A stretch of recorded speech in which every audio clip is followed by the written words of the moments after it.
자전거 조무사 팀원입니다. 예. 요새 보면은 업계가 자전거 가격 막 보면은 난리예요. 인터넷으로 자전거 좀 사거나 그 뭐 업그레이드 좀 해보려고 뭐 필요한 거 좀 보려고 이렇게 좀 인터넷 검색해 보신 분들은 알 건데 자전거 가격들이 난리예요. 엄청 뭐 할인 대란입니다 지금. 제가 옛날에 영상을 한번 찍었었나 모르겠는데 그때 이제 했던 얘기가 뭐 스페셜라이즈드 브랜드 막 언급하고 하면서 이 물건 값이 이게 맞냐 막 너무 올라가고 할 때 이제 그때 한번 뭐 어떤 내용으로 찍었었나 기억이 안 나는데 그때 더 기다리라 그랬나 오르기 전에 사라 그랬나 뭐 그랬었는데 아무튼 제가 이제 예전에 지금의 사태를 항상 저는 좀 예측을 했던 들여다봤던 지금의 상황을 예견했던 약간 그런 의견을 갖고 있었는데 저는 이제 이미 한참 코로나 때 들어가면서 이제 물건 대란 날 때부터 물건 막 없어서 못 팔고 이 개새끼가 방해질이야. 방해 공작꾼이 나타났어요. 해가지고 뭔 얘기하고 있었냐? 항상 저는 두서가 없어요. 그래도 오늘은 약간의 어떤 틀을 제가 써놓고 하기는 하는데 그래도 아마 두서는 없을 거예요. 그 코로나 때 이제 막 코로나 직전에 사실 이 자전거 업계 전반이 빨지마 아니 할지마 입냄새 씨 저로 가 그래 이 코로나 직전에 이 자전거 업계 전체가 거의 막 숨이 넘어가기 직전의 상태였어요. 다들 막 힘들어갖고 죽을라 그랬었거든요. 그래가지고 막 다 망해가는 이 직전에 막 숨 넘어가는 상황이었었는데 이 코로나라고 하는 엄청난 변수. 이 달달한 이 바이러스가 터져버리면서 다른 자영업자들 다 뒤져나갈 때 자전거 업계 이 종사자들은 산소호흡기를 꽂아버렸어요. 그래가지고 이 마치 코로나가 자전거 업자들한테는 한 줄기 막 이슬비처럼 가뭄의 단비처럼 막 이래갖고 좀 살아나는 계기들이 됐는데 이제 오늘 영상이 좀 길 수 있어요. 이 어떤 좀 다각화된 시각에서도 좀 접근하는 얘기가 될 거고 그러면서 두서도 없는 데다가 여러 이게 좀 시기적인 흐름까지 망라해가지고 얘기를 할 거라서 좀 이야기가 길어질 것 같은데 이제 오늘 얘기는 지금이 자전거를 과연 사기 적절한 때인가 라는 생각으로 이제 영상을 찍어봐요. 인트로가 존나 길었습니다. 이제 시기의 흐름에 따라서 그냥 얘기를 할게요. 할 얘기가 너무 많아가지고 이제 헷갈릴 것 같으니까 시기적으로 얘기할게요. 이제 좀 전에 말씀드린 것처럼 코로나 시기 직전까지는 이 업계가 엄청 힘들었습니다. 막 재고가 막 남아가지고 어떻게 하지를 못하는 때였는데 코로나가 터지니까 이게 이제 생리가 어떻게 되냐? 사람들이 이제 행동에 제약을 받고 실내에서 못 모이고 자기가 원래 하던 거 못하고 못 놀고 막 이러니까 이제 야외로 나가야 되고 이제 또 모이기가 부담스럽고 막 하다 보니까는 아웃도어 활동으로 이렇게 사람들이 인구들이 좀 몰리기 시작하는 경향이 있어요. 이제 그 중에서 자전거가 제일 접근성이 좋았죠. 이제 그러다 보니까 자연스럽게 이 코로나라는 질병 특성과 함께 자전거의 수요가 소폭 상승을 하기 시작했어요. 이게 수요가 엄청나게 폭증했다라고 보기 힘들어요. 이게 일반 소비자들이 봤을 때 수요가 엄청나서 뭐 물건을 못 구했다라고 생각할 수 있는데 제가 보기에는 30% 정도의 어떤 그 수요 상승 정도로 저는 보거든요. 근데 이게 그때 당시에 코로나라는 게 그렇잖아요. 코로나로 인해서 사람들이 아파버리고 막 또 이제 직장 활동을 못하니까 사실은 수요가 몰린 게 문제가 아니라 공급이 딸리는 문제가 생긴 거예요. 이게 사람들이 일을 못하니까 공장에 출근을 못하죠. 못 만들어요. 근데 공장에서 일하는 사람들만 못 만드냐? 그거에 관련된 업체에 있는 사람들도 일을 못할 거잖아요. 그래서 일단은 인력난 때문에 생산에 차질이 생겼고 그 다음에 시마노 같은 경우는 공장에 불도 납니다. 그리고 공장이 제가 알기로 한 4개인가 5개인가가 있어요. 이제 세계 각지에. 그 중에 2개인가? 3개인가가 막 안 돌아버립니다. 그래가지고 부품난까지 생겨요. 공급도 늦어집니다. 이제 시마노가 안 되니까 완성차 업체들도 이제 공급이 힘들어지고, 이제 뭐 그러다 보니까 이제 요거에 어떤 그 체인 사슬 같은 현상으로 해가지고 이제 기본적으로 수입사나 매장들이 재고를 갖고 있던 거를 원래는 연식 지난 것도 싸게 팔고 그 해 팔던 것도 그때쯤 되면 싸게 팔고 해야 되는데 뭐 그런 거 없이 배짱 장사를 할 수 있는 아주 달콤한 시기가 돼버렸어요. 그래서 이제 소비자들한테 이제 목에 깁스하고 어깨 쫙 펴고 당당하게 제값을 다 요구하면서 할 수 있는 아주 꿀빨던 시기가 도래를 합니다. 그래서 이제 숨 넘어가던 업자들이 기사회생을 하는 시기가 됐었죠. 자, 이제 그래가지고 코로나가 그렇게 시작이 되고, 코로나 이제 초반에서 중반으로 넘어갈 쯤에 모든 사람들이 이제 어떤 그 생산 활동에 차질이 생기다 보니까 일단 사람 없어서 못 만들죠. 그러다 보니까 그 와중에 이제 인건비 상승도 겹치고요. 이제 코로나라는 사태 때문에 뭐 제로비, 그 와중에 이제 막 보면은 이후까지는 내가 그 생리가 기억이 안 나는데 뭐 하여튼 원유값도 오르고 물류비도 오르고 막 이랬잖아요. 그러다 보니까 브랜드들이 어차피 자전거는 잘 팔리고 단가는 상승하고 그냥 막 올리는 거예요. 가격을 올려도 팔려요. 더 올라가기 전에 사자는 심리들도 있었고. 그때 나왔던 말들이 있잖아. 오늘이 제일 싸다. 오늘이 제일 싸다. 근데 이제 문제는 이게 언제까지 갈 거냐라는 거죠. 근데 이제 코로나 중후반 때 물건 확보 경쟁이 막 치열하게 붙었단 말이에요. 코로나가 한 3년 갔나? 4년 갔나? 3년. 근데 이제 물건 확보를 하는 게 당장 팔 거 확보하면 좋은데 이제 조금 규모도 크게 하고 많이 파는 업체들은 없어서 못 팔까봐 막 쟁이기 시작을 합니다. 이게 쌓아놓기 시작을 해요. 미리 땡겨놓기 시작을 하고. 근데 저는 그때부터 그게 매우 어리석은 행동이다. 너네는 반드시 나중에 피똥을 싼다라고 생각을 했어요. 그리고 저는 이제 뭐 제 상황을 얘기할 필요는 없는데 저 같은 경우는 여러 가지 이유가 있어서도 그랬지만 일단 제 개인적인 사정과 이유를 떠나서 제 판단은 지금은 물건을 쟁여서는 안 된다. 이게 반드시 후폭풍으로 돌아옵니다. 이게 왜냐하면 코로나 직전 상황을 잘 알아야 하는데 코로나 때 수요가 는 거는 아까 얘기했던 상황들로 인해서 수요가 일시적인 상승을 하는 거예요. 왜냐면 코로나 때문에 사람들이 원래 하던 활동, 원래 취미, 원래 놀던 거, 원래 지들이 좋아했던 걸 못하고 하다 보니 대안으로 찾아낸 게 외부 아웃도어 레저 활동인 거예요. 그러면은 이게 코로나가 끝나가면은 이 사람들이 계속 취미로 할 거냐 이거예요. 이게 자전거라는 게 그래요. 모든 취미가 그러는데 10사람이 입문을 하면 매니아로 남는 거는 최후의 매니아로 남는 건 2명 정도밖에 안 돼요. 그리고 한참 동안 그래도 지속적으로 중기적인 기간 정도로 취미로 한참 즐기는 인구가 이제 2명을 뺀 이제 한 3명에서 5명 사이의 인구 비율 정도 되고 나머지는 3년 안에 접어요. 근데 이제 코로나로 인해서 그렇게 했던 인구들이 코로나 때문에 원래 하던 걸 못하고 새롭게 유입된 인구들이 그 비율 그대로 적용되는 게 아니라 더 나아가서 그 인구의 90%는 코로나가 끝나면 때려칠 사람들이에요. 그 중에서 한두 명만 그걸 계기로 자전거를 취미로 지속해 나가거나 매니아로 남는 건 한 명, 그 10명 중에 한 명이나 될까 말까 할 거란 말입니다. 그러면은 중고가 빡 나오기 시작하고 중고 가격이 그러니까 중고 매물량이 중고 수요보다 많아지고 중고 가격이 떨어지는 것도 예견된 일이란 말이에요. 이게 비단 자전거에만 해당되는 얘기가 아니에요. 뭐 다른 취미 활동이나 다른 걸 하시는 분, 다른 것도 하시는 분들은 잘 아실 텐데 낚시, 골프, 등산, 캠핑, 뭐 이런 기타 아웃도어 활동하는 것들, 오토바이도 마찬가지입니다. 이 활동들이 전부 같은 그 어떤 흐름들을 타요. 곡선을 탑니다.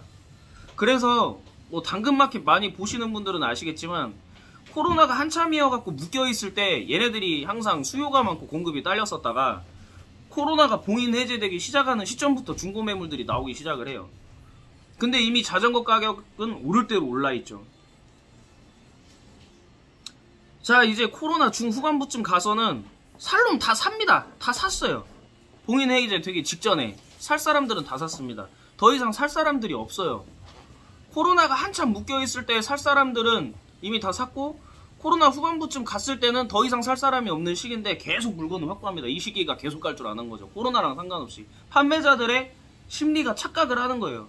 잘 될 때 계속 잘 될 줄 알아요. 주식하는 심리랑 비슷해요, 이게. 근데 이 대부분은 한때 바람으로 샀던 사람들이란 말이에요. 그러면 코로나가 끝날 때 어떨 것이냐? 코로나 직전 상황처럼 다시 업계는 사양길을 가야 돼요. 이게 잠깐 반짝하는 상황이에요, 이게. 주식으로 말하면 어닝 서프라이즈 같은 상황이 생긴 거죠. 반짝하는 이슈가 터진 거예요. 그냥 호재 맞은 거예요, 잠깐에. 그러면은 코로나가 끝나면 더 심한 판매 감소의 후폭풍을 겪을 게 뻔해요. 왜냐면은 안 팔릴 자전거들이 팔렸기 때문에 더 안 팔리는 거예요. 이게 끝나고 나면은. 오버 수요가 지금 오버 판매를 해버린 거죠. 원래 없었어야 할 수요가 변수로 인해 생겼기 때문에 이 사태가 끝나면 더 안 팔리는 거라는 상황만 있죠. 이게 신규로 탈 사람들도 중고와 막 이렇게 살 수 있는 선택지가 넓어지는 상황이 발생을 할 거기 때문에. 그래서 코로나가 봉인 해제함과 동시에 원래 딴 거 하고 놀던 놈들 지 거 원래 하던 거 하고 놀려고 싹 빠져나오면서 중고가 쏟아져 나와요. 근데 코로나가 한참일 때 계속 잘 팔릴 줄 알고 욕심내서 물건을 쌓아놨던 업자들이 이제 신규 판매는 전혀 이루어지지 않고 물건은 욕심내서 쌓아놨는데 물건값은 이제 반환을 해야 될 때가 도래한 거죠. 근데 안 팔리네? 쌓아놨던 게 안 팔리네? 돈은 줘야 되네? 똥줄이 타기 시작하는 겁니다. 이제 부도 직전에 온 거예요. 그래서 살아남아야 하니까 물건들을 이제 당장에 현금 회전을 시키기 위해서, 현금 확보를 하기 위해서 노마진으로 날리기 시작을 해요. 이게 지금 작금의 사태입니다. 근데 이제 문제는 뭐냐? 자, 지금 보면 가격이 뭐 적게는 20%, 평균 30%, 많게는 50에서 60%까지 할인하는 제품들이 있어요. 지금 굉장히 뭔가를 업그레이드하고 살려고 하면 상당히 괜찮은 시기입니다. 특히나 구형 모델을 사겠다, 어마어마한 메리트로 가격 할인으로 보고 살 수 있어요. 특히나 요즘 선호되지 않는 것들. 지금 보면 한때 가격이 막 300 중후반에서 400이 육박했던 바퀴들이 100 후반에서 200 초반이에요. 얘네들이 물론 조건은 있죠. 튜블러여야 되고 림브레이크여야 되고. 근데 지금 보니까 그렇지 않아도 튜브를 쓰면서 디스크가 지원하는 바퀴들도 막 30%씩 하는 게 넘쳐나요.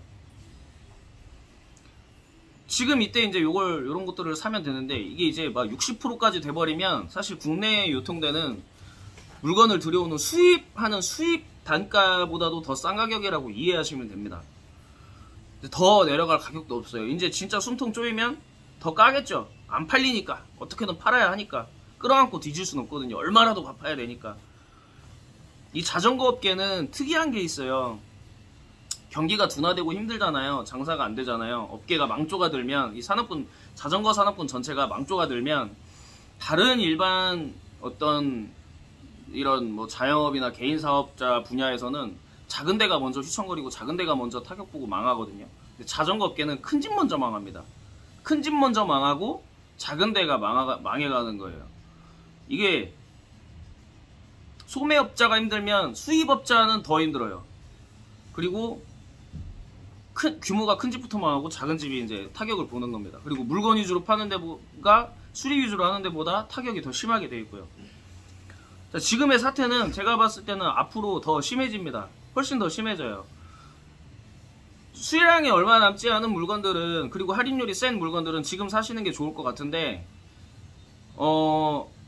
신형을 사고 싶고 아주 구형이 아니고 아직까지 선호 기조가 남아있는 세대 교체가 지난 이후의 제품들을 사실 분들은 더 기다리시면 더 싸게 살 수 있습니다. 이번 가을 지나서 겨울 목전에 가면요, 어마어마한 가격 폭풍 할인이 시작될 거라고 저는 봅니다. 이번 겨울을 못 넘기는 샵들이 많을 거고요. 이번 겨울을 넘어가면서 포기하는 샵들이 많을 겁니다. 그 길목을 딱 노리시면은 역대 최저가로 사실 수가 있을 거예요. 이게 이제 지금의 어떤 메인 주제였던 자전거를 살 때인가 아닌가 라는 거에 대한 이제 그 중요 내용이 이제 여기까지인 거고, 요거에 대해서 이제 조금 생리를 본다 그러면 지금이 제일 싼데, 지금도 현재 진행형인데 앞으로는 더 심해질 게 뭐냐면, 최근에도 우리가 보셨죠. 부동산, 자영업자들이 망하게 나가고 집 때문에 문제 생긴 사람들도 있고, 이게 이제 시작되게 된 근원이 흘러 올라가면은 코로나 때 돈을 막 풀었잖아요. 전 세계의 정부들이. 그러면 그거 풀 때 사람들 엄청 좋아했거든요. 근데 저는 그거 풀 때부터 이거 아닌데 라는 생각을 했어요. 왜냐? 공짜로 풀지 않거든요. 결국은 이거 다 어떻게든 회수해야 됩니다. 나라도 빚을 내는 거기 때문에 빚을 회수해야 돼요. 어딘가에 갚아야 된단 말이에요. 그러면 누구한테 갚아요? 일반 시민들, 국민들 주머니 털 수밖에 없어요. 여기서 더 나가면 정치 얘기로 이제 또 이제 체인 사슬이 엮이기 시작하는데, 요건 제가 나중에 생각을 해서 이제 뭐 얘기를 할지 말지 생각을 해볼게요. 정치 얘기하면 피곤해집니다. 정치 얘기 뭐 할 수도 있는데, 일단 뭐 우리나라 국민들의 70%는 개 돼지 새끼들이 맞아요. 정치인들 우리가 봤을 때 개 돼지 새끼들이잖아요. 근데 얘네들이 국민들을 개 돼지 새끼로 보잖아요. 그거 맞는 겁니다. 제가 봤을 때 맞아요. 대중의 70%는 개 돼지 새끼들이 맞아요. 그들이 맞는 말 하는 거예요. 개 돼지 새끼들이 보이니까 그따구로 막 나가는 행동들을 할 수 있는 거예요. 그래서 이 개 돼지 새끼들이 뭐 하여튼 정치 얘기는 그만할게요. 근데 이게 이제 테이퍼링이라고 많이 들어보셨잖아요. 이게 그거예요. 정부들이 사람들한테 주머니에다 막 돈을 존나게 꽂아줬잖아요. 이걸 회수하는 거예요. 뭘로 회수하냐? 세금이죠. 이제 우리가 이제 사용하는 모든 물건들에 붙어있는 세금들도 있지만, 사람들이 흔히 체감하는 게 뭐예요? 뭐 술값 올리는 것처럼 이런 것도 있겠지만은, 그 뭡니까? 기름값 막 이런 거 붙어 있잖아요. 예, 그 다음에 우리 막 교통단속 심해지죠. 이게 다 세금. 사람들 그런 말 하잖아요. 이거 세금 거린다, 얻으려고 그런다. 이거예요. 결국은 그런 식으로 주머니 털 수밖에 없는 거예요. 어떻게 해서든 우리는 지출이 많아질 수밖에 없는 겁니다. 국가가 주머니를 털어야 돼요. 근데 대통령을 제대로 뽑아놨으면은 시발 이 데미지가 좀 덜했을 거라고. 왜냐? 과거에 성남시 행정이나 경기도 행정을 맡으면서 이 지자체의 재정을 가지고 빵꾸난 막 이 지자체의 빚들을 갖다가 세금을 추가 확보를 해서 이 시 지자체의 재정을 빚을 메꾼 게 아니라 막 엉뚱한 데로 새나가는 구멍들을 찾아가지고 시 재정을 잘 다듬어서 빚을 해결한 사례들을, 행정 커리어를 지닌 이런 이제 커리어가 있는 사람들이 이제 대통령을 했으면 이제 지금 같은 데미지가 조금은 발등에 불 떨어지는 거는 좀 적었을 것이다. 고통량이 좀 적었을 것이다. 뭐 결국은 정치 이야기를 하네요. 네. 지금 뭐 대통령 하고 있는 새끼가 아니더라도 같은 당에 우리 홍카콜라 씨가 됐어도 지금보단 나았어요. 당연히 성남시장을 했던 분이 됐으면 더 나았을 거라고 봅니다. 저는 뭐 무슨 당 이쪽 저쪽은 없어요. 사람을 보는데 어떤 당 뭐 어떤 새끼가 되건 간에 지자체 행정 경험이 있는 놈이 됐어야지. 뭐 씨발 거 뭐 법조문만 달달달 외우고 씨발 뭐 이랬던 새끼가 행정을 뭘 알고, 재정을 뭘 알고, 경기나 경제의 흐름에 대해서 뭘 알겠냐고요. 뭘 할 건데요, 지가. 달달달달달 뭐 씨발 뭐 그런 거나 외웠던 새끼가 외울 줄이나 알지 뭘 알아요? 그래서 결국은 이 세금도 많이 걷어야 되고, 왜냐면 국가 빚을 이제 국민들 주머니를 존내 털어야 되니까. 이렇게 되다 보니까 우리의 인건비는 그대로 있는데 물가는 존나게 올라가죠. 세금도 많이 내야 되지. 뭐 이러면서 뭐 이제 또 자영업자들 존내 망해 나가죠. 부동산 안 되죠. 그러면서 이번에 이제 이러저러한 이유들로 부동산 터졌잖아요. 뭐 이러면서 사람들이 경기 둔화가 되는 것도 체감으로 피부로 느끼고, 부동산 때문에 실질적인 이 막 이자 감당해야 되잖아요. 월급에 씨발 뭐 예를 들어서 한 달에 뭐 7, 80 막 부동산 뭐야 이자 갚다가 갑자기 200 낼래봐 내가 버는 게 7, 800인데 이게 왁구가 다르잖아. 내가 쓸 수 있는 여력이 돈 못 쓰잖아요. 이게 이제 피부로 와닿는 사람들이 있는 거예요. 뭐 부동산이든 뭐 세금이든 물가 상승이든 뭐 모든 면에서 이걸 이제 우리는 인플레이션이라고 부르죠. 물가 상승. 이러면서 소비 심리가 위축이 되고 경제 사정이 안 좋아지는데 이 순환의 고리가 반복되면서 경기가 침체되는 거예요. 왜냐? 실질적으로 힘든 사람들이 소비를 안 하기 시작하면 우리같이 소비에 의해서 수입을 삼는 사람들도 또 수입이 없어지고 그러면 이 사람들끼리도 또 물건 팔아주고 하면서 경제가 순환이 돼야 되는데 이게 또 막히고 그러면서 침체가 오는 거죠. 그러면서 이제 전체적인 국민들의 대다수가 구매력이 같이 쑥 떨어지는 겁니다. 그러니까 지금의 사태는 뭐냐? 아까 코로나 때문에 살 놈 다 사서 새로 살 놈이 없어요.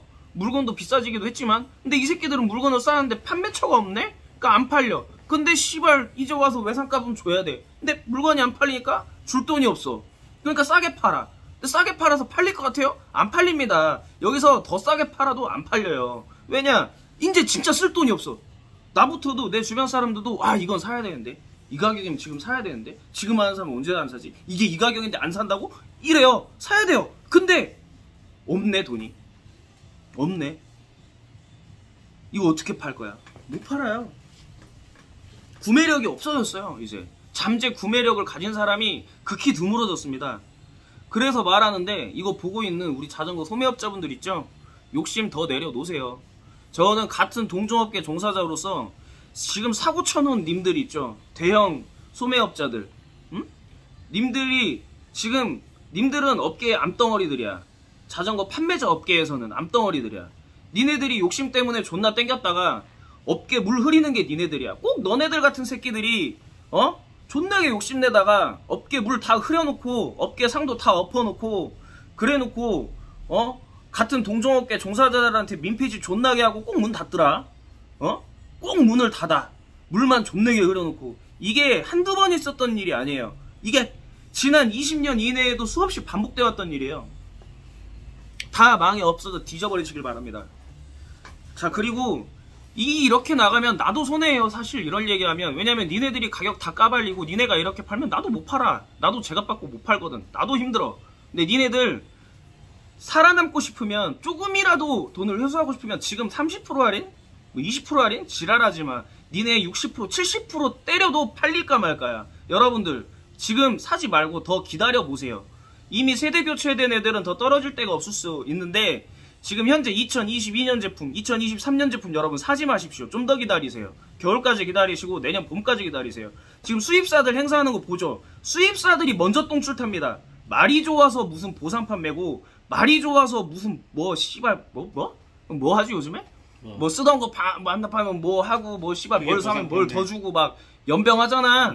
뭐 씨발 고장난 것도 주면 바꿔줍니다. 쓰던 거 뭐 지랄들 하는데 결국은 자 보세요. 자전거 업계는요. 자전거 소매 업체 조그마한 샵 양아치라고 합시다. 근데 더 큰 샵 있죠. 인터넷 판매하고 대형 샵들 더 양아치입니다. 근데 제일 양아치는 뭔지 아세요? 수입사입니다. 이 씨발놈들은 하나같이 상도라는 게 없어요. 이 개새끼들이 소매업체한테 도매가라는 금액에 공급을 해놓고 지들이 똥줄 타고 물건 막히면 지들 뭐 도매가로 뿌려요. 먼저 몇 군데 있습니다. 보고 있는 뭐 업체들 뭐 뜨끔하세요. 니들은 씹새끼들이야. 양아치 새끼들이야. 개새끼들아. 니들 다 뒤져버려야 돼. 쌍놈의 새끼들아. 그냥 차라리 캐년처럼 직판을 하는 게 낫다고 봅니다. 그냥 중간 수입업자 다 필요 없어요. 뭐 샵 다 필요 없어요. 자가정비 합시다. 우리에게는 유튜브가 있지 않습니까? 자가정비하고 끼리끼리 하고 그냥 씨발 영세하게 그냥 일 깔짝깔짝 해주는 정비샵이나 살아남고 그렇게 가야 됩니다. 나 자전거 하기 싫어. 안 하고 싶어. 내가 뭐 씨발 정비샵 한다 그래갖고 살아남는다? 필요 없어. 이 족같은 더러운 업계. 내가 못 떠나서 남아있지. 다 뒤져버려야 됩니다. 이 족같은 업계는. 나 왜 이래? 전업 투자자. 전업 투자자는 씨발 할 거야. 근데 졸라 웃긴 게 수입사 디스하면서 수입사들 그러니까 확실한 스탠스를 안 취하고 지들이 불리하면은 똥줄 타면은 바로 직판 할인 때려버리니까는 그 걔네들이 싼 똥을 결과적으로 소매업자들이 치우게 되잖아. 술이나 AS 접수나. 아니 뭐 씨발 치우든 말든 뭐 하기 틀 일이야? 그러니까 나는 이 소매업자들도 존나게 어리석다고 생각을 해. 뻔히 그런 짓을 반복하는 몇몇 수입업체가 있어요. 팔아주면 안 돼요. 근데 팔아준단 말이에요. 왜 그러는지 난 이해가 안 가. 하여튼 수입업체는 소매업체 같은 그 동종업계 종사자 자기네들의 판매를 해주는 구매자들을 후려치는 개 호로 생놈의 새끼들이고, 근데 소비자 입장에서는 다 좋은 겁니다. 이거는 다 좋은 거예요. 다 이분들은 감사한 분들이에요. 소비자 입장에서는 우리에게 이런 혜택을 주시네. 니들의 욕심으로 인해서 우리가 혜택을 보내. 좋은 겁니다. 소비자분들은 지금 많이 이용을 하지 마시고 좀 더 기다리세요. 이 개새끼들 부도나기 직전에 씨발 막 못 털어갖고 막 손발 오들오들 떨면서 막 씨발 숨 헐떡거리면서 이렇게 떨면서 물건 팔 때까지 기다리십시오. 그때 사십시오. 제발 사주세요. 제발 사주세요. 수입업체들도 진짜 이 기회에 정신 차리든지 다 처망해버리든지 제조사와 소비자만 남으면 됩니다. 그리고 똥 닦아주는 몇몇의 소수의 정비업자만 있으면 돼요. 예, 저는 그렇게 생각합니다. 시대는 앞으로 그렇게 흘러갈 거라고 보고요. 그 시기가 빨리 와야 된다고 생각합니다. 예. 소비자 중심의 시대이면서 생산자와 품 팔아먹는 사람만 살아남는 거죠. 갈수록 이 유통과 뭐 그렇습니다. 그래서 지금은 사실 구매 이력을 가진 사람도 없고 뭐 할인 경쟁해도 더 싸게 안 팔면 지금 니네 인터넷에다 존나 후리고 있는 대형 업계 운영하는 니네들 뒤져버려 그냥 빨리. 아니면은 살아남고 싶으면 60에서 70% 때려. 그래야 그나마 요만큼 구매력 남은 사람들 산단 말입니다. 존나 많이고 진짜 내가 봐 할인 막 사고 싶은 거 존나 많은데 돈이 없어서 못 사요. 나도 없어. 없어. 우리만 없어? 다 없어. 너도 없고 나도 없고 우리 모두 없어. 나 회사 다닐 때만 해도 워낙 불경기니까 막 추가 근무 이런 거 없으니까 추가 수당이 없잖아. 근데 세금은 씨발 옛날에 추가 수당 한참 받을 때 세금으로 뜯어버리니까는 돌아버리지 사람 진짜. 월급 막 300만 원 막 이렇게 나오는데 세금이 7, 80만 원대 말이 돼. 미친 거지 이 사람. 돌아버려. 구매력 없지 당연히. 그래서 뭐 좀 두서도 없고 좀 광분을 했는데 지금 생각을 하다 보니까 그래서 오늘의 메시지는 뭐냐, 소비자들에게 하는 메시지. 좀만 더 참아봐, 더 좋은 기회가 있을 거야 라는 거고요. 판매자들에게 하는 메시지는 살고 싶으면 더 싸게 팔아 이 새끼들아 라는 거고요. 수입업자들한테 전하는 메시지는 족같은 짓 좀 그만해라 이 쌍년의 새끼들아, 이 개새끼들아